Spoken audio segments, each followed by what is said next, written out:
सुबह का वक्त था और मैं भागा भागा दादी के कमरे में गया था। मैं सुबह सुबह दादी के साथ घूमना पसंद करता था और मुझे दादी सुबह सुबह बागान दिखाने के लिए लेकर जाती थी और उसके बाद घर आकर मैं तैयार हुआ करता था और फिर स्कूल जाने का समय हो जाता था। लेकिन जब मैं दादी के कमरे में पहुंचा, मैंने चीखते हुए कहा, दादी उठो, दादी आप अब तक नहीं उठी। लेकिन दादी मेरी आवाज का जवाब नहीं दे रही थी, जिसके बाद मैंने दादी को हिलाया। मुझे लगा दादी गहरी नींद में है, लेकिन दादी हिल ही नहीं रही थी। मुझे लगा दादी बीमार है, जिसके बाद मैं भागा भागा अपने पिता से मिलने के लिए गया और फिर मैंने अपने पिता को कहा, पिताजी पिताजी दादी बीमार लगती हैं, जवाब नहीं दे रही, देखिए जरा। फिर मेरे पिता दादी के पास आए। जब मेरे पिता ने दादी को छूकर देखा था, तब उनका चेहरा उतर गया था। फिर उन्होंने चीखते हुए मां को बुलाया। मेरी मां भी वहीं पर थी और फिर मेरे पिता मुझे खींचते हुए कमरे से बाहर ले गए। वो रो रहे थे और मेरी समझ में कुछ नहीं आ रहा था आखिर क्या हुआ, क्योंकि मेरी उम्र 14 साल थी। मुझे समझने में कुछ देर लगी। जब आस पड़ोस के लोग घर में इकट्ठा होना शुरू हो चुके थे, तब सबको रोता हुआ देख मैं समझ चुका था दादी अब इस दुनिया में नहीं रही। और फिर हमारे सगे संबंधी भी घर में आ चुके थे।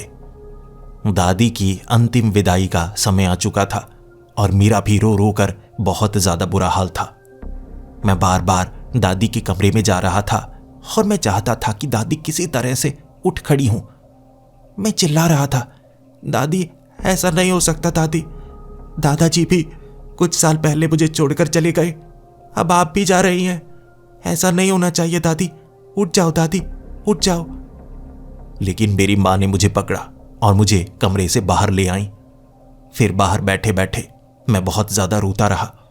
सभी मुझे समझा रहे थे कि जो इंसान यहां पर आता है, एक समय पर उसे जाना भी पड़ता है और तुम्हारी दादी किस्मत वाली है कि नींद में उन्हें मौत नसीब हुई। लेकिन मैं कह रहा था, नहीं, मौत बुरी चीज होती है। सभी समझा रहे थे कि मौत या जिंदगी अच्छे बुरे नहीं होते, सिर्फ हमारे सोचने का नजरिया होता है। तुम्हारी दादी को शारीरिक दर्द थे, उन्हें शारीरिक दर्दों से छुटकारा मिल चुका है। फिर उस दिन दादी की लाश को कब्रिस्तान ले जाया गया था और मेरे पिता ने कब्रिस्तान के अंदर आने के लिए मुझे कहा था, लेकिन मैं अंदर आना नहीं चाहता था। मैं तो अपने पिता को डांट रहा था कि दादी अभी उठ जाएंगी, मेरी बात का यकीन कीजिए, अरे दादी तो सो रही हैं, उन्हें कुछ नहीं हुआ है। और मेरे पिता कह रहे थे, फरहान आ जाओ, एक बार दादी को देख लो फरहान, दादी अब कभी नहीं उठेंगी, आ जाओ दादी को देख लो। लेकिन मैं कहे जा रहा था, नहीं, मैं नहीं देखूंगा। मेरी मां ने भी मुझे समझाने की कोशिश की, मेरे पिता ने भी मुझे समझाने की कोशिश की, लेकिन मैं समझा नहीं। मैं दूर से ही देख रहा था दादी को दफनाया जा रहा था। उसके बाद उनके ऊपर मिट्टी डाली जा रही थी। रो रो कर मेरा बुरा हाल हो चुका था, जिसके बाद सभी लोग घर आ गए। फिर घर में शोक की लहर थी। दादी के जाने के बाद घर में ऐसा सन्नाटा सा छा गया कि रात के 10 बजे तक ऐसा लग रहा था जैसे घर अब उजड़ने वाला है।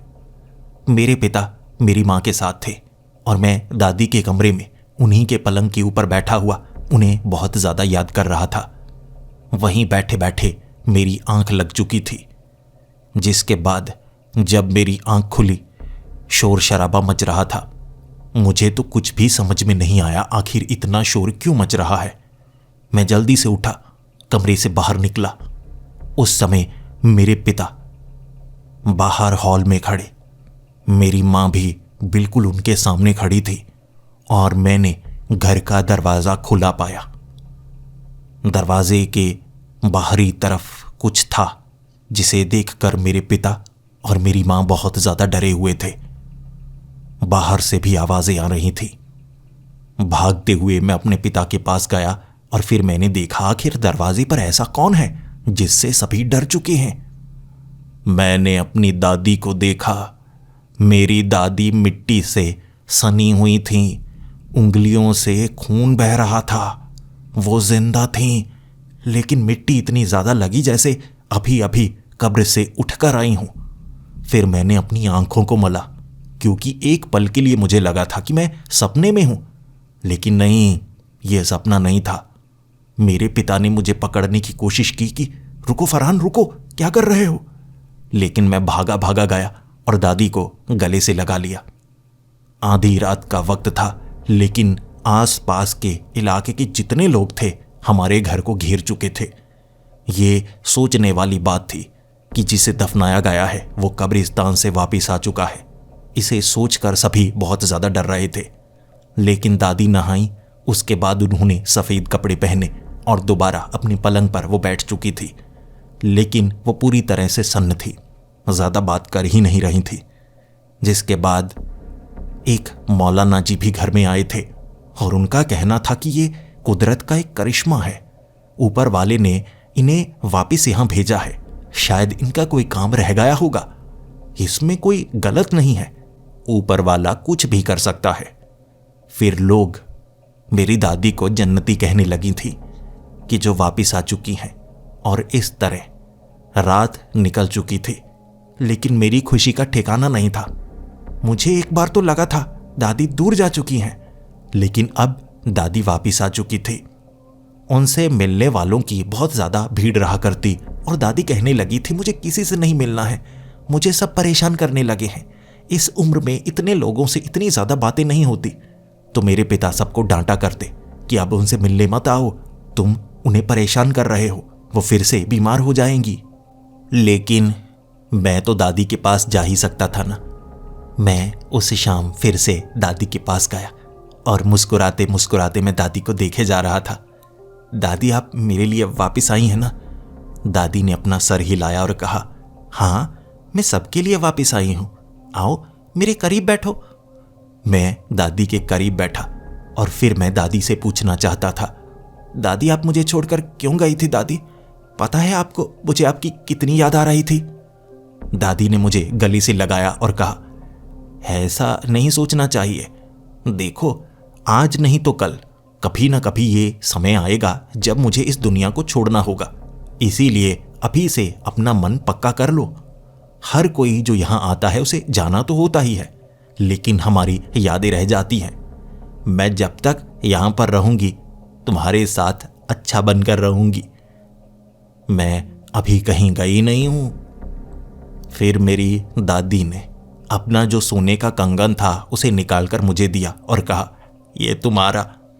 मैंने कहा, दादी नहीं, ये आपका है, आप ये कंगन मुझे क्यों दे रही हैं? आप तो इसे कभी निकाला नहीं करती थी, आप कहती थी ये किस्मत वाला कंगन है, सोने का है, और मेरे मरने के बाद ही ये निकालना, आपको ये तो बहुत ज्यादा पसंद है। दादी ने कहा, मुझे चीजें नहीं पसंद, मुझे ये दुनिया पसंद है, रख लो, कुछ और चाहिए वो भी रख लो। अब जैसे दादी बहुत ज्यादा दयालु हो चुकी थी, माना मेरे मामले में वो मुझे कुछ भी दे दिया करती थी, लेकिन सब दादी को बहुत ज्यादा कंजूस कहते थे। कुछ पड़ोसी मैंने कहते हुए सुने हैं कि बुढ़िया इतनी ज्यादा कंजूस है कि मरते मरते सब कुछ कहेगी मेरे कब्र में दफना दो, हो सकता है मुझे चाहिए हूं। लेकिन अब दादी ने ट्रंक से निकालकर सोने की चीजें पिता को पकड़ा दी, मां को भी अपनी चीजें दे दी थी। वो ऐसे अपना सामान बांट रही थी जैसे अब दोबारा उन्हें कुछ होने वाला है। और फिर मैंने दादी को कहा था, दादी आप हमें छोड़कर तो नहीं जाने वाली? मेरी मां ने मुझे खींचते हुए कमरे से बाहर निकाल दिया था। और फिर मेरी मां ने कहा था, जब कोई इस तरह से मरकर जिंदा होता है ना तो उसे सदमा लग जाता है।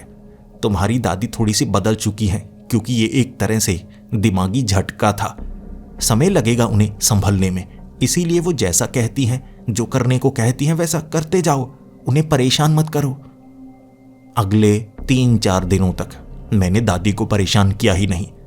दादी अपनी मर्जी से घर के बाहर जाती, अपनी मर्जी से घर के अंदर आती, जब खाना चाहती उन्हें खाना मिल जाया करता था। मेरे माँ बाप को इस बात की खुशी थी कि दादी वापस आ चुकी हैं, जबकि कुछ लोग दादी से थोड़ा थोड़ा डरते थे कि जो कब्रिस्तान से उठकर आता है उसे बहुत कुछ ऐसा पता होता है जो किसी और को पता नहीं होता, और कहते हैं मौत बिल्कुल उससे कदम मिलाकर चल रही होती है। अगली सुबह जब मैं उठा था, मुझे ऐसा लगा मेरी छाती पर यह राख कैसे लगी हुई है। काले रंग की राख आज फिर से लगी हुई थी, जबकि कल भी कुछ ऐसा हुआ था, लेकिन माँ ने चादर को धो दिया था कि लगता है गंदे पैर मैंने चादर पर लगाए हैं। और मैं अपने माँ बाप के कमरे में जाकर बेड पर कभी कभी खेला भी करता था, तो ऐसा उनके साथ भी हुआ था।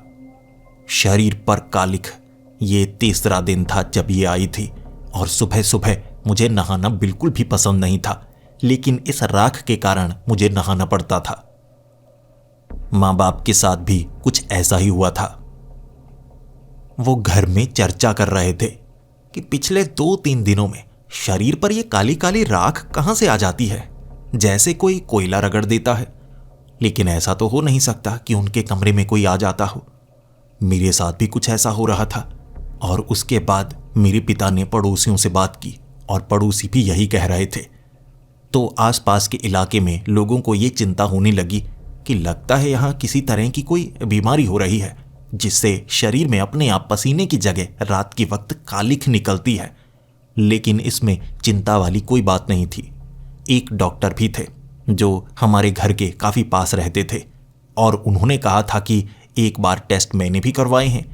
मेरे शरीर पर भी राख नज़र आई थी, लेकिन शरीर में किसी तरह की कोई बीमारी नहीं है, ना तो बुखार है ना कुछ ऐसा। देखते हैं, अगर आगे जाकर इससे कोई परेशानी हुई तब पता करेंगे। लेकिन मुझे लगा था ये बड़ी अजीब चीज़ है, पहले तो कभी हुई नहीं। शाम के वक्त मैं दादी के कमरे में गया था, और माँ ने कहा था कि दादी को परेशान मत करना। मैंने कहा नहीं, मैं दादी से कुछ बात करना चाहता हूँ। पिछले कुछ दिनों से दादी वैसा स्वभाव नहीं दिखा रही हैं। पहले तो सुबह उठा करती थी और कहाँ करती थी, चलो बागान की तरफ चलते हैं, तुम कुछ फल तोड़ना और मुझे भी खिला देना। दादी की सेहत कभी कभी खराब रहा करती थी, और ज़्यादा मीठा खाने से डॉक्टर ने मना किया था। लेकिन सुबह सुबह मेरे साथ बागान में दादी जाती थी, ताकि मैं मीठे मीठे फल तोड़ूं और दादी को भी खिला दूं। और फिर दादी कहती थी घर मत बताना। लेकिन अब तो दादी सुबह सुबह सो रही होती और 9-9:30 बजे तक सोती रहती। जब उठती वो मुझसे बात करती ही नहीं।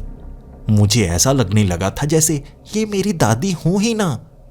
इसीलिए अब मैं दादी से बात करना चाहता था। जैसे ही मैं दादी के कमरे में गया, दादी मुझे देखकर मुस्कुराने लगी।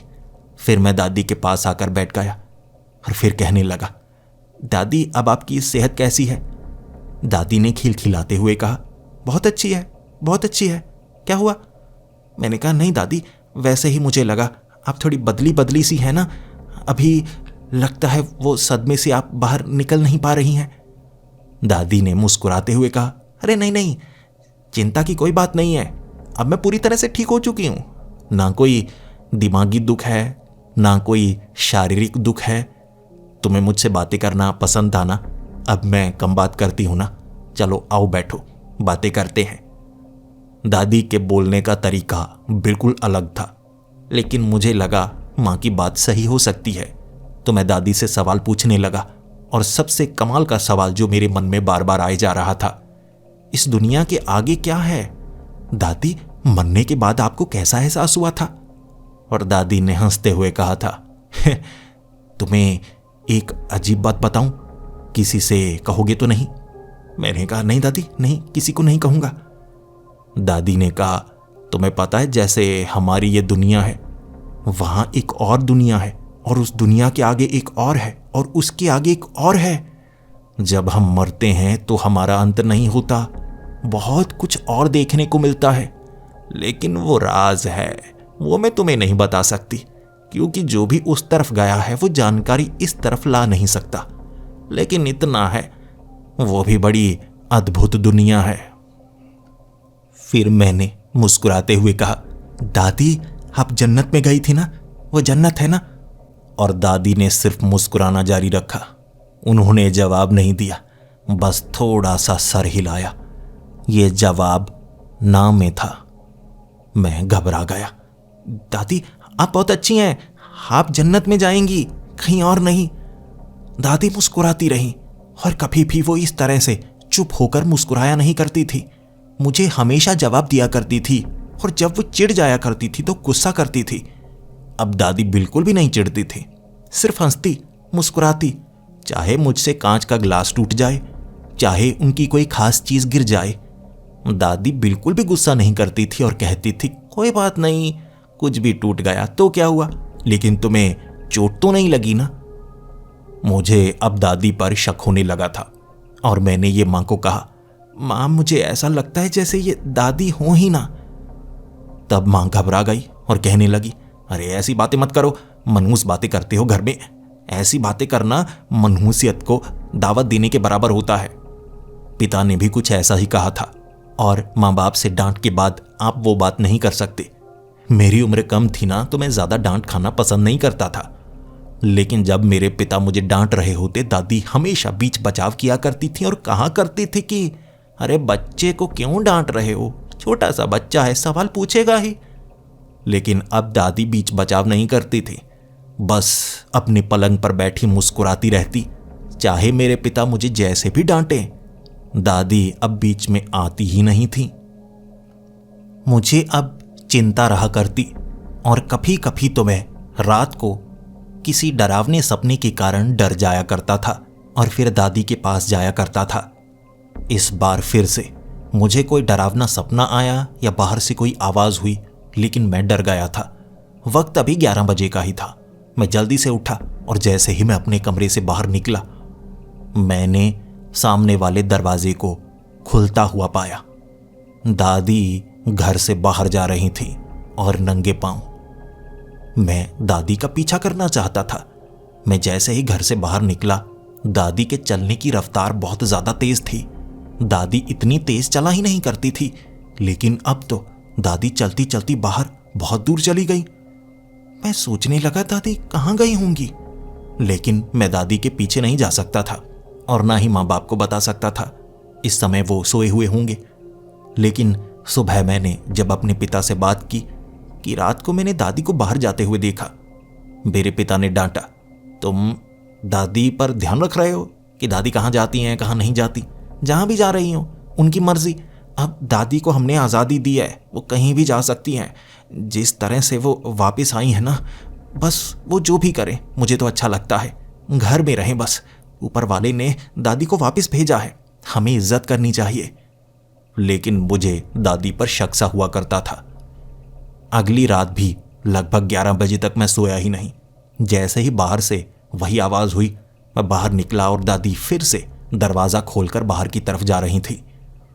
मैंने अब पूरी तरह से ध्यान दिया। दादी 11 बजे बाहर जाती थी, उसके बाद 6 बजे के करीब वापस आ जाया करती थी, इसीलिए वो सुबह तक सोया करती थी। अब मुझे दादी पर शक होने लगा और मैंने दादी से पूछा, दादी मैंने आपको रात को 11 बजे बाहर जाते हुए देखा, आप कहाँ जा रही थी? दादी ने मुस्कुराते हुए कहा, अरे रात को नींद नहीं आती ना, तो मैं बाहर जाती हूँ, हवा खाती हूँ। मुझे बाहर घूमना पसंद है। तुम्हें पता है मुझे पहले भी घूमना पसंद था। मैंने कहा, दादी घूमना पसंद नहीं था, आपसे अच्छे से चला नहीं जाता था। दादी ने कहा, वो अब शरीर थोड़ा ठीक हो रहा है ना, इसीलिए अब चलने में मज़ा आता है। अब रात हो या दिन हो क्या फ़र्क पड़ता है।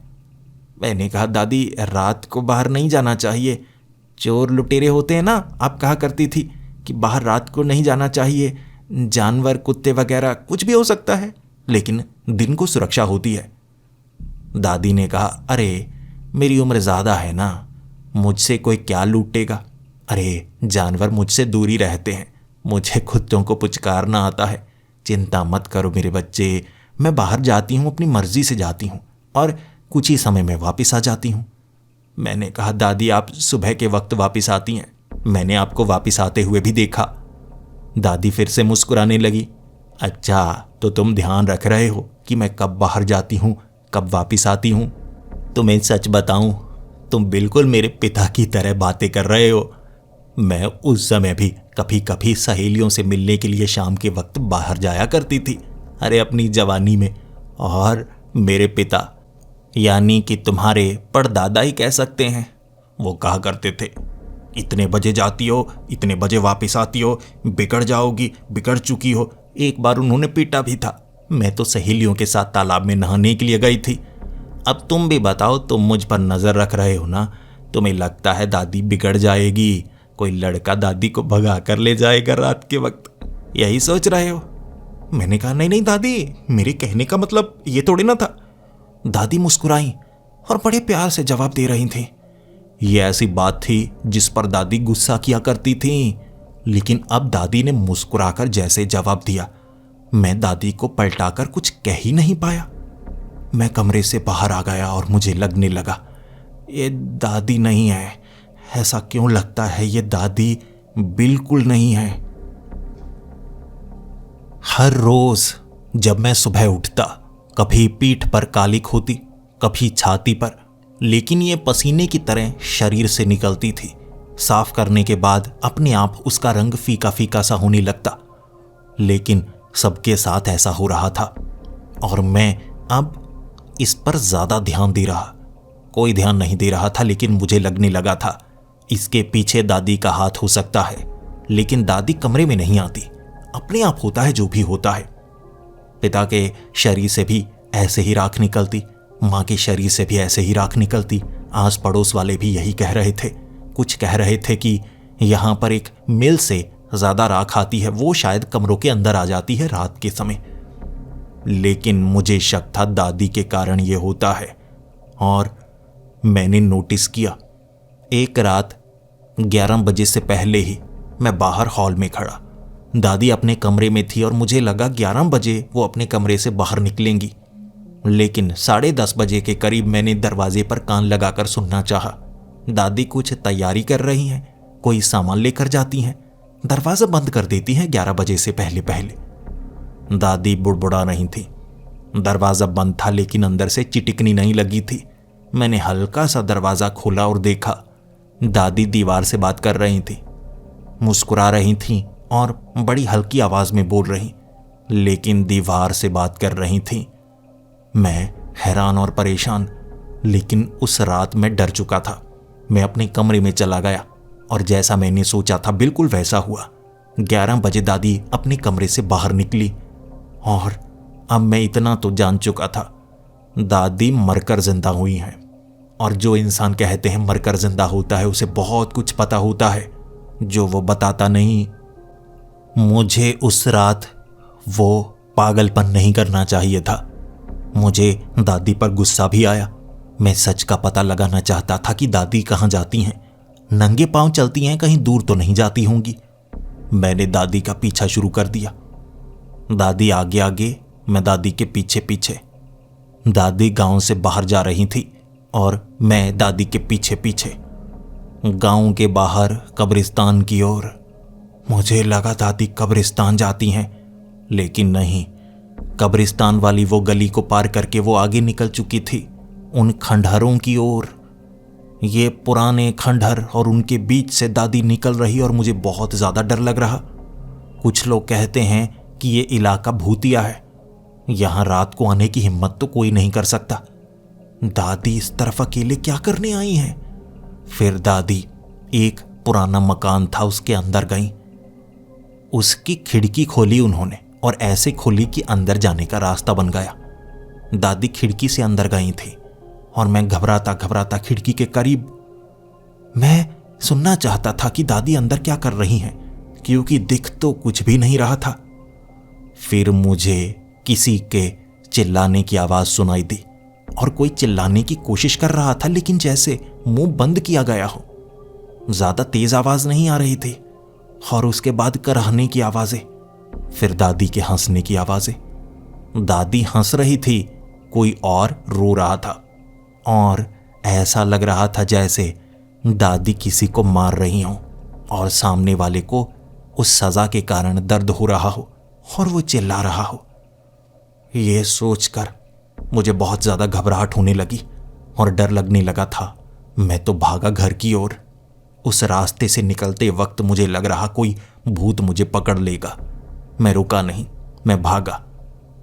उसके बाद जब अपने इलाके में पहुंचा, कुछ कुत्तों ने मेरा पीछा किया था, लेकिन जब वो मेरे करीब आए, मैं कुत्तों को रोटी डाला करता था। उन्होंने मुझे काटा नहीं, बल्कि पहचान की मेरी और फिर पूंछ हिलाते हुए चले गए। अगर मैं उन्हें रोटी ना डालता होता, शायद वो मुझे भागते हुए देख काटने लगते। इस तरह मैं घर आया और मुझे इस बात की चिंता थी कि अगर मेरे पिता को यह पता लगा मैं बाहर से आया हूं, वो मुझे डांटेंगे, शायद पीटेंगे। मैं चुपचाप अपने कमरे में गया और उस रात मैं सो ही नहीं पाया था। 6 बजे के करीब दादी अपने कमरे में आई और चुपचाप अपने पलंग पर लेट चुकी थी। मैंने देखा ये सब। अगले दिन मैं दादी से पूरा सच जानना चाहता था। मैं दादी के कमरे में गया। मैं मुस्कुराने लगा और दादी ने कहा, अरे फरहान, आज बहुत ज़्यादा खुश हो। मैंने कहा, दादी आपसे कुछ पूछूंगा, आप पक्का बताएंगी ना? दादी ने कहा, उस दुनिया के बारे में पूछना चाहते हो? मरने के बाद क्या होता है वो जानना चाहते हो? मैंने कहा, नहीं दादी, एक बात बताओ, गुस्सा तो नहीं करेंगी ना? दादी ने कहा, नहीं। अरे तुम बच्चे हो, तुम पर गुस्सा क्यों करूंगी? बताओ बताओ, क्या कहना चाहते हो? मैंने कहा, दादी आप कब्रिस्तान के आगे गई थी ना, वो खंडहरों में, और उस घर के अंदर। दादी के माथे पर जरा सी शिकन आई, लेकिन ज्यादा घबराई ही नहीं। कहने लगी, पीछा किया तुमने। मुझे एहसास ही नहीं हुआ कि मेरे पीछे तुम हो। मुझे लगा कोई और होगा, इधर उधर से आवाज आ रही है, लेकिन वो तुम थे जो मेरा पीछा कर रहे थे। बच्चे ऐसी जगह पर दादी का पीछा नहीं करते। मैं तो बड़ी हूं, बूढ़ी हूं, मुझे कोई चोट पहुंचाएगा तो कोई फर्क नहीं पड़ता। तुम बच्चे हो, पूरी जिंदगी पड़ी है, वहां कुछ बुरा हो जाता तो। आगे से ऐसा मत करना। मैं डांट नहीं रही हूं, लेकिन दोबारा वहां मत जाना। मैंने कहा, दादी आपने किसी को चोट पहुंचाई? तब फिर से दादी के माथे पर जरा सी शिकन आई और दादी कहने लगी, तुम्हें लगता है मैं किसी को चोट पहुंचा सकती हूं? तुम्हें लगता है दादी बुरी है? दादी तुम्हें कुछ कहेगी? अरे नहीं, वो जगह भूतिया है, वहां से आवाजें आती हैं।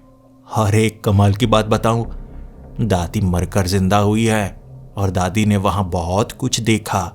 इस दुनिया में दादी को जानने वाले बहुत हैं, और कमाल की बात कि उस दुनिया में भी जानने वाले बहुत हैं। वो भूतों की आवाजें थीं। मैं वहां किसी अपने से मिलने गई थी। वो डरावनी आवाजें भूतों की। बस भूत ऐसे ही चिल्लाते हैं, दोबारा वहां मत जाना, भूत चिपक जाएंगे। मैंने कहा, दादी मैं पिता को बता दूंगा। दादी मैं पिता को पूरी बात बता दूंगा। दादी ने कहा, तो बता दो, अब मैं तुम्हें क्या कह सकती हूं? तुम्हें डांट थोड़ी ना सकती हूं। तुम इतने तो प्यारे हो, तुम्हें डांटा कैसे जा सकता है? दादी का इतना बड़ा राज मुझे पता लगा था और दादी को जरा भी गुस्सा नहीं आ रहा था। बड़ी हैरानी की बात थी। मैंने जब पिता को इसके बारे में बताया, तब मेरे पिता ने दादी को कहा, आप वहां गई थी इसे लेकर? दादी ने कहा, नहीं, मैं इसे लेकर नहीं गई थी, मैं तो घूमने के लिए गई थी। इसने मेरा पीछा किया, मुझे क्या पता। फिर मेरे पिता ने मुझे बहुत डांटा, एक थप्पड़ तक मारा। दादी बस मुस्कुराती रही। दादी ने कुछ नहीं कहा। दादी ने मुझे भी नहीं डांटा, लेकिन मेरे पिता ने कहा था, अगर दोबारा दादी का पीछा किया और दादी पर गलत इल्जाम लगाए तो बहुत थप्पड़ पड़ेंगे। रात को घर से बाहर निकले ना तो देखो तुम्हारी टांगे तोड़ दूंगा। मेरे पिता ने इतना डांटा, मैं घबरा गया। फिर मेरी दादी ने बाहें फैलाई और कहा, अरे मेरा बच्चा रो रहा है, आजा गले से लगा ले दादी को। मैं दादी से नफरत करने लगा था। मुझे अब एक बात तो साफ हो चुकी थी, ये मेरी दादी नहीं है, ये कुछ और है। मुझे लग रहा था कि दादी जब से कब्रिस्तान से आई हैं, कोई भूत दादी के शरीर के अंदर घुस चुका है। ये भूत है और वहां भूतों की आवाजें आती थी ना। लेकिन मुझे सबूत चाहिए। पिता तो मानेंगे नहीं, मां भी नहीं मानेंगी, लेकिन अगर मैं वो कैमरा लेकर तस्वीरें खींचूं, दादी की तस्वीरें खींचूं, दादी जो करती हैं उसकी तस्वीरें खींचूं, सबूत होगा मेरे पास। और सबूत दिखाने के बाद हर किसी को बात माननी होगी। लेकिन इतना है, जब सबूत दिखाऊंगा तो पिता डांटेंगे, पीट भी सकते हैं, लेकिन मुझे सबूत इस तरह से इकट्ठा करना होगा कि दादी की पोल तो खुल जाएगी या सच का पता लगेगा। कम से कम किसी मौलाना से बात तो कर सकता हूं या किसी बाबा से। उतारा करवाना होगा दादी का। मैंने प्लान बनाया था, लेकिन अगली रात हिम्मत पड़ी ही नहीं। पिता ने थप्पड़ मारा था तो हिम्मत टूटी हुई। दादी बाहर गई थी, सुबह के वक्त वापस आई। क्या किया मुझे नहीं पता, लेकिन उस दिन मैंने ठान लिया, आज रात तो पक्का दादी का पीछा करूंगा। पता करना है मुझे वहां दादी क्या करने जाती हैं, और पक्का वो भूत है या कुछ और है। जैसे ही दादी बाहर निकली, अब मुझे अंदाजा था दादी को पता चल जाएगा कि कोई पीछा कर रहा है, इसीलिए मुझे दूरी बनाकर रखनी होगी। मैंने अपने पास एक छोटी लालटेन रखी हुई थी, इसीलिए मैं दादी से काफी ज्यादा दूरी बनाकर उनके पीछे पीछे। मुझे पता था दादी कहां जा रही हैं, इसीलिए दादी अब मुझे पकड़ नहीं सकती थी।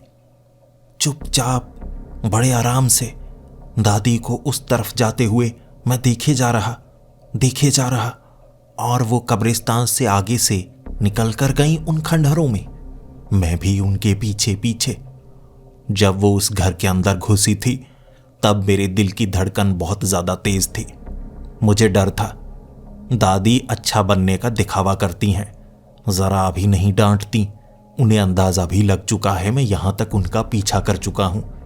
ऐसा ना हो जब मैं वहां पहुंचूं, तस्वीर खींचने की कोशिश करूं, तब वो सामने से कहें मैं तुम्हारी दादी नहीं हूं, और जो मेरी दादी नहीं है वो मुझे नुकसान पहुंचा सकती है।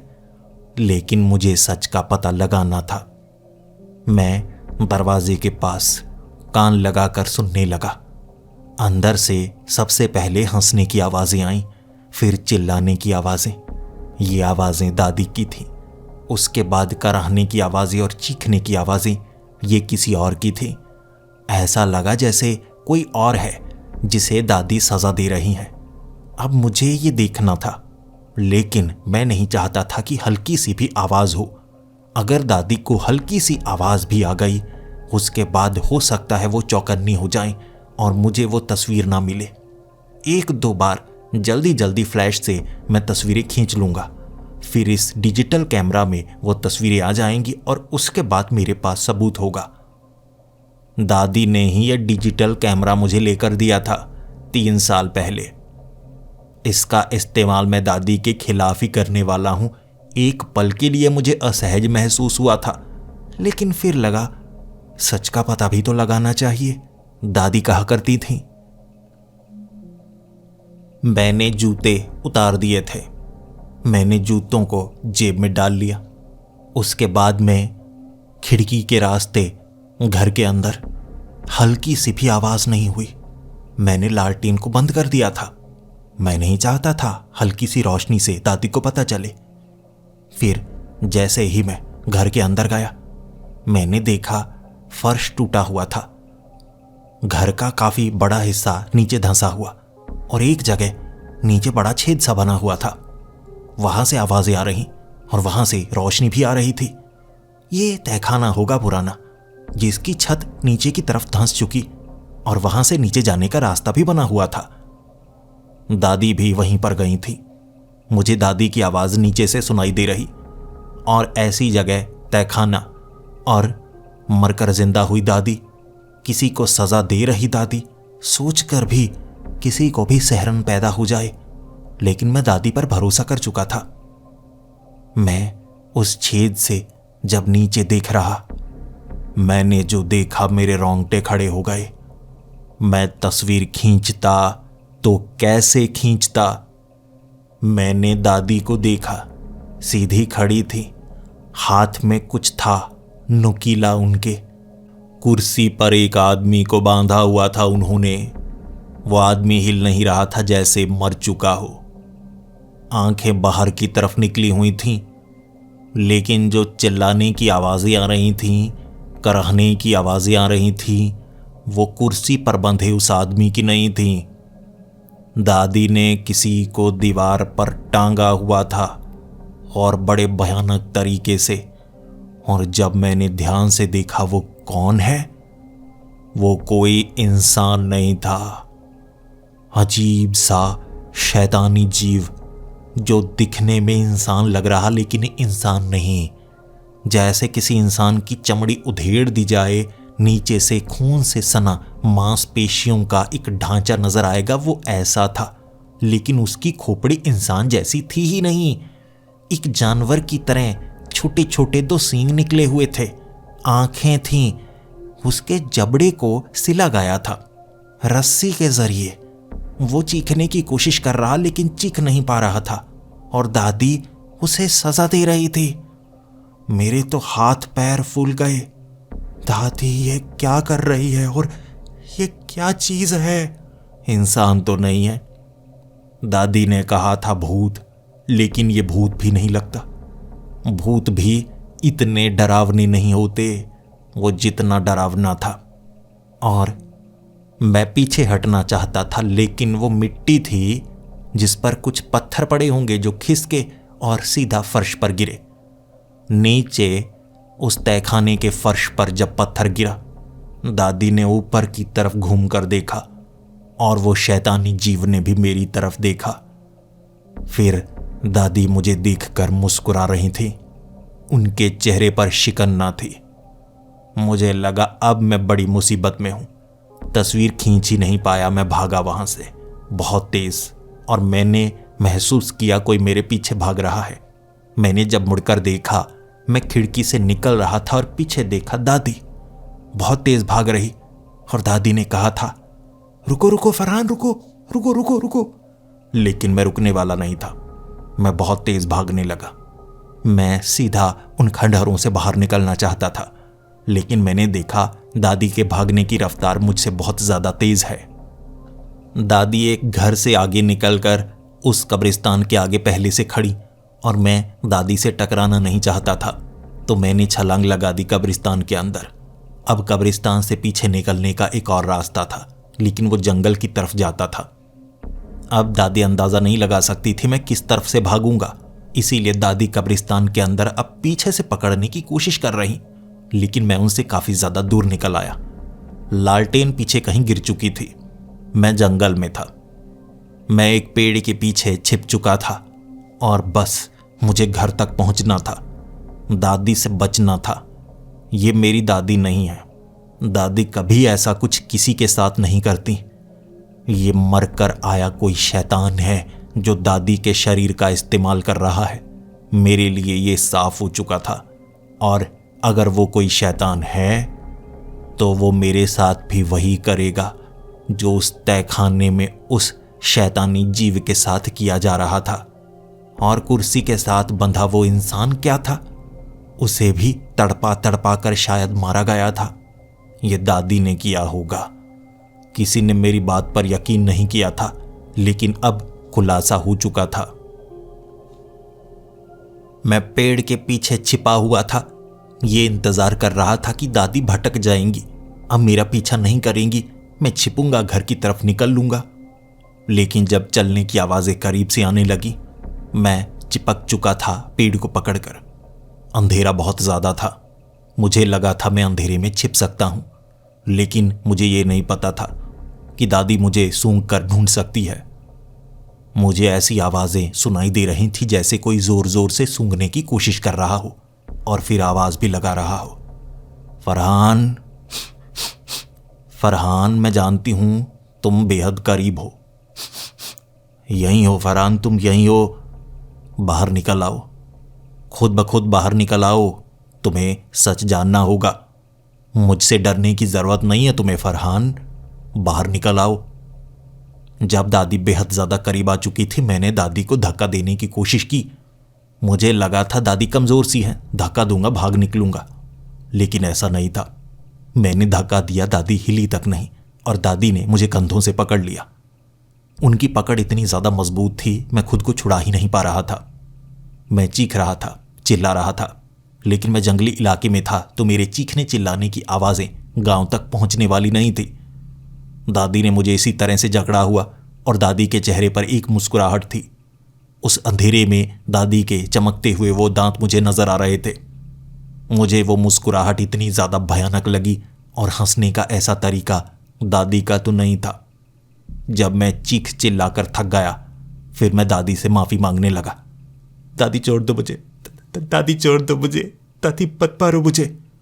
और फिर दादी ने हंसते हुए कहा, अरे बच्चे, मैं तुझे क्यों मारूंगी? अब तूने सब कुछ देख लिया है तो ये भी किस्मत है। आज ही सब कुछ खत्म करना होगा। मैं चाहती थी कुछ दिन और मिल जाएंगे, लेकिन नहीं, तूने पीछा किया तो सब कुछ खत्म करने का समय आ गया है। मैंने कहा, दादी नहीं, मुझे मत मारो दादी। दादी ने कहा, मैंने कब कहा मैं तुझे मारूंगी? तू मेरे शब्दों का गलत मतलब निकाल रहा है। वो सब खत्म करने का वक्त आ गया है जिसके लिए मैं यहां पर आया था। जब दादी की जबान से ये शब्द आए ना, मैं आया था ना कि आई थी, तभी मैं समझ गया दादी के शरीर में कुछ और ही है। फिर दादी के शरीर में वो जो भी था उसने कहा, भागना मत, डर मत, मैं तुझे नुकसान नहीं पहुंचाऊंगा, लेकिन तुझे सच तो जानना होगा। उसी के बाद तू समझ पाएगा, वरना पूरी जिंदगी अपनी दादी को कोसता रहेगा। तेरी दादी अच्छी थी, लेकिन वो मर चुकी है और इस शरीर में तेरी दादी वापस नहीं आई। मैं वापस आया, लेकिन मैं कोई शैतान नहीं हूं जो तुझे या तेरे परिवार को मारने के लिए आया है।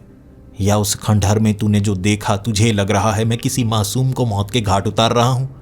नहीं, वो भी वहीं से आया है जहां से मैं आया हूं। अब पूरी बात समझने की कोशिश कर। इंसान इस दुनिया में रहते हैं और इसके पार कुछ और दुनिया भी है। अब वो जानना तेरा काम नहीं है, लेकिन कोई प्रतिबंधित इलाके से निकलकर गलत दरवाजे का इस्तेमाल कर यहां आ गया। वो आदमी जो कुर्सी पर बंधा था वो कब से मर चुका है, लेकिन उसके शरीर का गलत इस्तेमाल किया जा रहा था। वो शैतानी ताकत उसके शरीर में थी। अब जिसने नियम तोड़ा है, वहां से उसे सजा देने के लिए मेरे जैसों को भेजा जाता है। लेकिन इस दुनिया के नियम, शरीर तो मुझे भी चाहिए था, तो मैंने एक मुर्दा का शरीर लिया जिसे अभी दफनाया गया था। किस्मत की बात है वो शरीर तेरी दादी का था।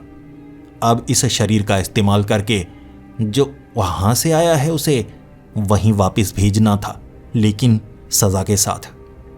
यहां जिसे शरीर मिला होता है, शरीर की कमजोरियां होती हैं, शरीर को दर्द भी होता है।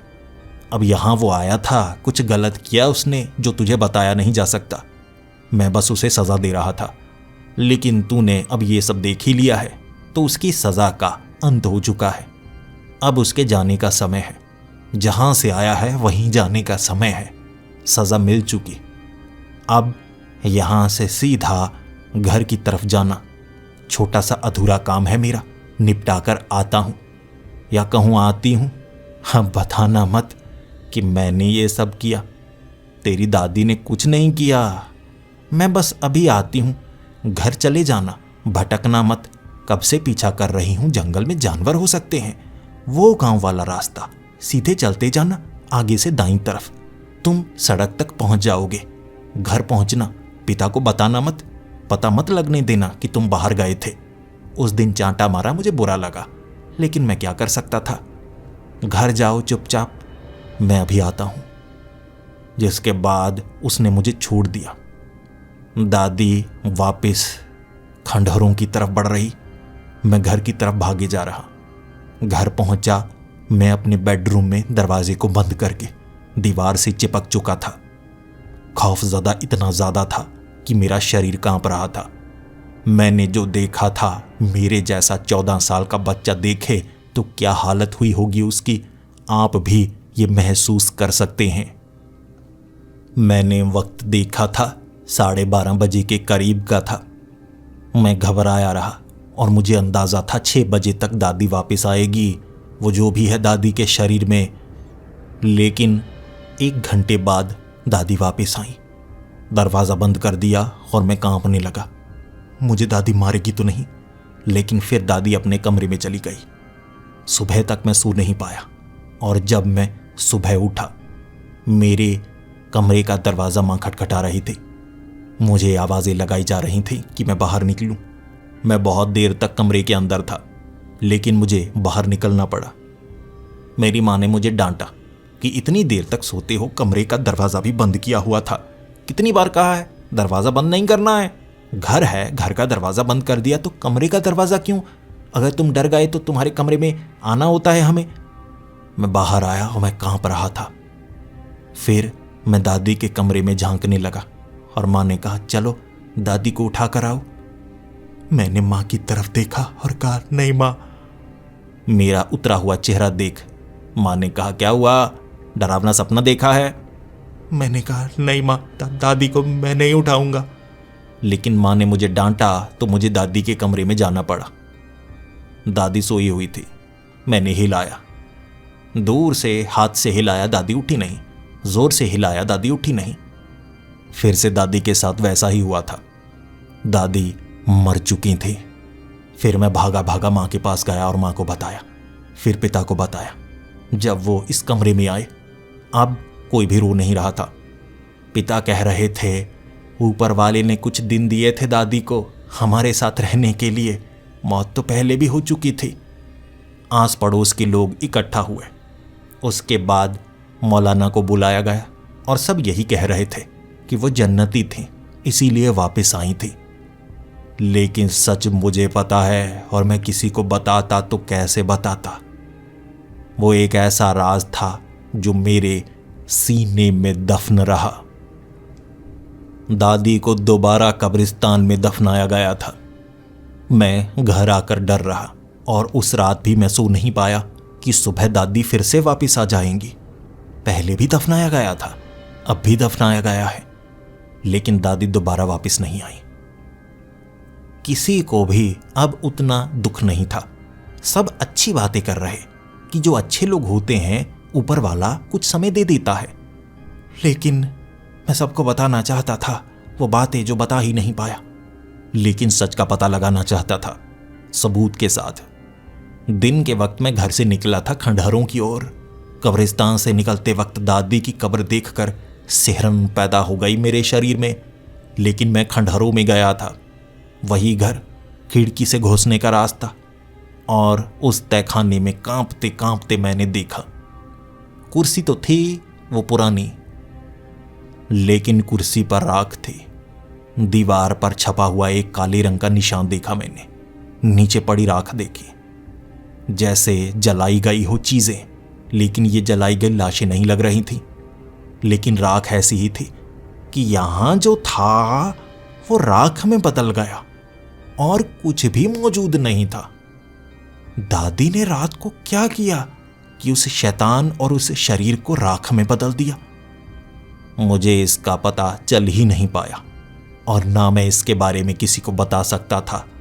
फिर मैं वापस आया और इस राज को आज तक सीने में दबाए बैठा हूं। बताना चाहता हूं लेकिन शुरू कहां से करूं समझ नहीं पाता। मेरे पिता डर जाएंगे। हो सकता है किसी और को बताया जाए तो दादी के बारे में गलत बातें फैलाई जाएं। दादी मरकर जिंदा हुई थी, लोग कहेंगे वो जन्नती नहीं, जहन्नुम से आई है।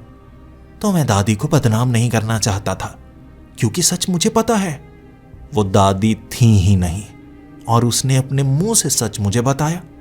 शैतान होता तो मेरे साथ भी वही करता जो उसके साथ किया, लेकिन सच बताकर मुझे घर तक पहुंचने को कहा था।